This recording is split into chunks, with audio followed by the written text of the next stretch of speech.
Using this concept, you're gonna feel like you found a cheat code in the market. And all I ask of you is that you abuse the hell out of it. What we're gonna be talking about today is called time-based liquidity. And if you're already familiar with the concept of regular liquidity, this just makes it 10 times better. So in this video, I'm gonna show you how you can use time-based liquidity to spot reversals and get you on side of the market more times than not. So let's start it up. So before going into time-based liquidity, let's just talk about regular liquidity first. What is liquidity? It is an area where an increased number of stop orders are resting. So think of it like this. For an institution to get into their position, they need someone to sell whenever they're buying, and they need someone to buy whenever they're selling. For every buyer, there needs to be a seller. And since these large institutions are playing with such large size, they need a large amount of stop orders for them to fully fulfill their positions. This is where liquidity comes in, because the only area where institutions can get into the marketplace without moving price drastically is where large resting stop orders are. And this is why being able to spot where liquidity is gives you a huge advantage in the market, because you know where the institutions want to get into their positions. So they're going to drive price into a certain area for them to fill their positions and move the market where they truly want it to go. And if they don't do this, price will move substantially from the average price point that they want to get in at. So for example, we move higher, take out this high where a lot of stop orders are resting, and what happens after we take out that high? We move down aggressively and have this large bearish candlestick. Where did the institutions enter into their positions? Was it in the middle of this range? Was it all the way down here? Or was it all the way up here where everyone has their stop orders resting? Because this is also a previous day high. People might be buying the breakout for previous day high, expecting a continuation, or their shorts got stopped out right here, and then the institutions filled up all their positions for us to start moving lower. So you will notice this a lot. When key levels of liquidity are taken out, a large reversal tends to occur afterwards. And why is this? It's because institutions have fully established their position. Remember, you and I do not move the market, institutions do. So you want to be on side with the institutions, and this is how you can gain a huge advantage when you know what liquidity is. And this is how the market moves. This is liquidity. If you are still unfamiliar with this concept, I made a full video regarding liquidity so you can understand it fully. Top right, click that. So now what is time-based liquidity? A lot of traders fall into the mistake of marking out random ass highs and lows, thinking that it is an important swing high and large liquidity is resting above or below those levels. Can it work out sometimes? Sure, but you do not want to be a trader that hits sometimes. You want to be a trader that hits every single of the time. This is something that makes the market easier to read, and it makes your chart less cluttered because you're not marking out every single random ass swing high and low. Because I know damn well you don't want your chart looking like this. Time-based liquidity is marking out the high and the low of a range in a given time period. For example, high of day is a time-based liquidity level because it is the high of the range created since market open. Previous day high is also a time-based liquidity level because it is the high of the range created from yesterday's market open to market close. Using this, you can mark out key liquidity levels to see where the market is likely to head towards. For example, we took out previous day high right here and start to move lower after that. What is our next key time-based liquidity level? Firstly, low of day, and then previous day low. And what did we react off of?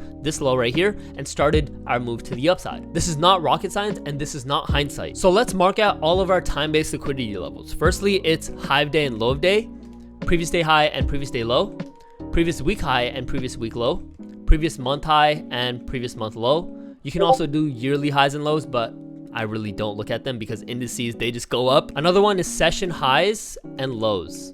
Why did I put session highs and lows? Because that is the high and the low of the range created from this time-based session. For example, Asia session, London session, and New York session. These are time-based liquidity levels, but I don't tend to mark them out every single time because session highs and lows tend to line up with high of day and low of day. When they're not, they're kind of close together, so I just tend to mark out high day and low day just by themselves. For example, today right here, we have low of day that is created at market open. We gap up, we don't trade into low of day, and then we move higher. We don't trade into low of day again. That's our time-based liquidity level. Also with relative equal lows, what is our highest probability point of interest that the market is likely to head towards? Probably lower towards this time-based liquidity level. And what did we do? We did exactly that as I'm recording this. So let's do some examples. I marked out previous day high and previous day low. When we took out previous day high, we didn't have a lot of volume to continue us higher. What we actually did was start to move lower. And what do we do next? We mark out low of day and see how price reacts off of that. We can see that, boom, this is a key liquidity level that price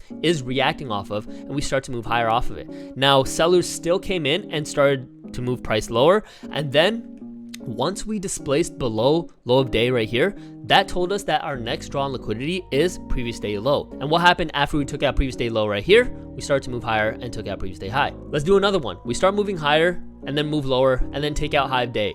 What happens after we take out high day? A large retracement occurs afterwards. So it is a very important level that price reacts off of and can give an amazing trade if you know what you're doing. And then boom, we take out previous day high, move lower all the way down to previous day low. So now let's do another one. We have a large ass move to the upside and then consolidate, retrace, and then move higher. Do we have any time-based liquidity levels right here? Yes, we do. We can mark out high of day on this day right here. What happens after high day is taken out? A large retrace. We can mark out then we can mark out low day, and we can see that price moves lower towards low day. Now, when we trade into this low right here, it is not considered low of day anymore and considered previous daily low. What happens after we take out previous daily low? We fail to continue lower, consolidate, and start moving higher. What is our next draw on liquidity? Previous daily high. Boom. Like, this is very, very simple. Let's do this example. We consolidate. We have high of day marked right here. What happens? We take out high of day and move lower 170 points from news. Now we have a new high of day that is marked right here. Boom. We move higher, trade into high of day, and what happens after that? The objective is finished. We consolidate, move lower, all the way down towards this low. When we trade into this low right here, let me mark it out properly.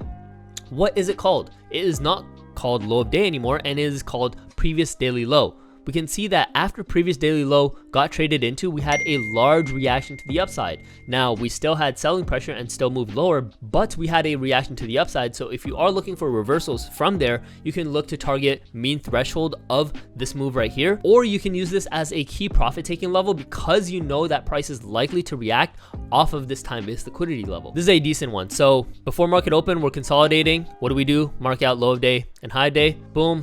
At market open, high day is created. We take out high day and start to move lower. This tells us that our next likely draw on liquidity is low of day. We take out low of day, fail to go lower, instantly start moving higher. What is our next key time-based liquidity level? High of day. We take out high day, and that's the end of the move for the day. And now time for the real sauce. How can you use this to predict reversals more accurately? What we're going to be doing is looking at the correlation between two assets that move in sync with one another. In this example, it will be ES and NQ. When these assets that are correlated are moving in sync with one another, that tells us that the market is moving normally. When they stop moving in sync with one another, that tells us that a large player behind the scenes is loading up a position on the opposite direction. And it gives us so much information on if a reversal can occur or not. For example, let's say ES and NQ are moving in sync with one another and making higher highs and higher lows. Let's say on the next leg, NQ fails to take out the high and ES does. What does this tell us about NQ? We can see that NQ is the weaker asset between the two. This is what is called an SMT divergence between the two assets. Now the cheat code is this. Use time-based liquidity paired with SMT divergences to really know where the market is heading towards. So what does this mean? We mark out our time-based liquidity levels on ES and NQ, or whatever two correlated assets that you are charting.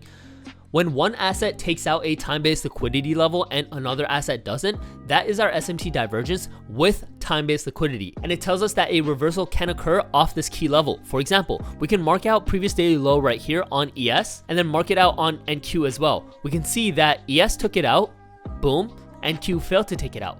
What happened afterwards? We started to move higher on NQ. So now with this context right here, we took out previous day low on ES, failed to take it out on NQ, but the trend looks very, very bearish on NQ. Would you be looking for shorts or would you be looking for longs? Anyone that is looking for shorts will get smoked because we had a time-based liquidity SMT. And you will notice that a lot of the times that the market is moving in a direction, it will only stop moving in that direction when a time-based liquidity level is taken out. Now the question is, are you able to spot this? We have low of day that got taken out on ES, failed to take it out on NQ. So we have two things. First one being a time-based liquidity level that got taken out. Secondly, an SMT paired with this time-based liquidity level. Now, in this scenario, would you be looking for a long or would you be looking for a short? If you said short, you got smoked because we started to move higher. Now, this is not random at all. Knowing this can put you on the right side of the market more times than not and give you insane trades where you know that a key reversal can occur at this price point. And I will say that using this from the bottom of my heart, it genuinely feels like a cheat code because I know where the market is heading towards more times than not. When we had this SMT with previous day low on ES and NQ, I knew that a key reversal can likely occur and I shouldn't be looking for shorts anymore. I should be looking for longs. It is a literal cheat code, and if you're not using this, you're dead ass shooting yourself in the foot. So that's gonna be it, my scrumptious kings and queens. I hope this video made you a better trader than before you watched it, and I want you guys to test this out for yourselves. You will never fully grasp a concept just by watching YouTube videos. You have to put the reps in. So what I want you to do is open up TradingView and put your reps in. Mark out time-based liquidity levels and mark out SMTs paired with these time-based liquidity levels and see for yourselves on how saucy this method truly is. Make sure you guys like the video if you learned something new. If you have any questions, leave them down in the comment section below. And if you are new here, subscribe, and I'll see y'all later. Peace.